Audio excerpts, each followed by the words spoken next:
Hello, hello from Mike's Organic Cafe. Today we'll be baking an English Victoria sponge cake using organic ingredients, and instead of jam-filled sugar center, we'll change that to cookies and cream, collagen, protein and cream. It has a posh English name, but it's quite quick and easier to make.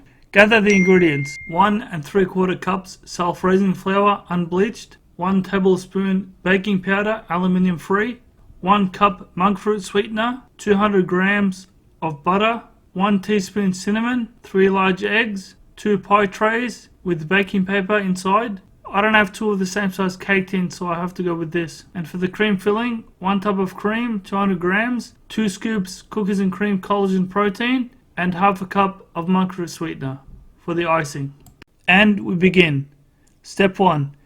Preheat your oven on 180 degrees Celsius. Then in the dough mixer with the dough hook attachment, add the eggs, monk fruit sweetener, self-raising flour, baking powder, butter and cinnamon together, and turn it on low speed, then medium speed until combined and it drips off the hook. If the mix is too dry, add cold water 1 tablespoon at a time until the mix is mildly runny. Mine almost fell off the dough hook, but not quite. You want it a bit runnier than that, but I'll see what this does.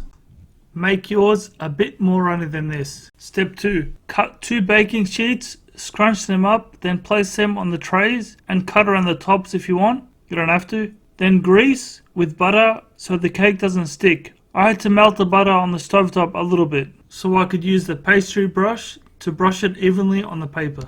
You can use any shape you have as long as they're similar in size. Step 3. Pour even amounts into both trays or tins. Remember, we're making them as even as possible because we're going to sandwich it together. Tap the tins lightly on the bench so the dough has no air in it. Here are mine. They look a bit rough, but hopefully when they're in the oven, the shape will even out and they'll rise.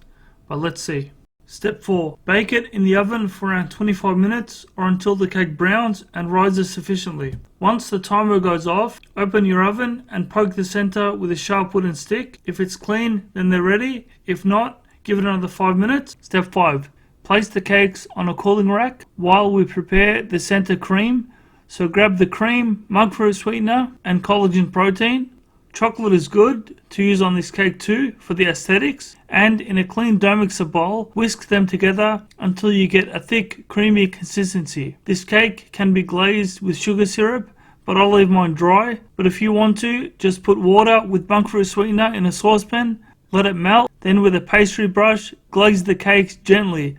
Don't drown the cake in syrup, it'll fall apart, and don't do it when they're hot. Step 6. The cakes should have cooled, so get them out of the trays and place them bare on the cooling rack. Leave them flat side down, because if your shape's messed up like mine, it'll be hard to squish together. The cream mix is like melted butter consistency. That's the texture we need to be able to cover the cakes as evenly as possible. Now lather the first cake by placing half of the cream mix with a rubber spatula. Get an eating spoon too to help you scrape and shape the cream. Then squish the other cake gently on top.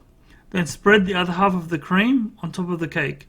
If you dribbled cream out the side of the middle of the cake, just collect it with a spoon. And if you have any cream left over, cover the sides of the cake so you don't waste any organic ingredients. Then refrigerate so the cream hardens. Step 7. Garnish with red flowers and green leaves for a Christmassy feel. It looks better than I imagined in my mind, and most importantly, it's a healthy organic alternative. Use it for Christmas or change the decorations on top to meet any occasion. Enjoy and be seeing you.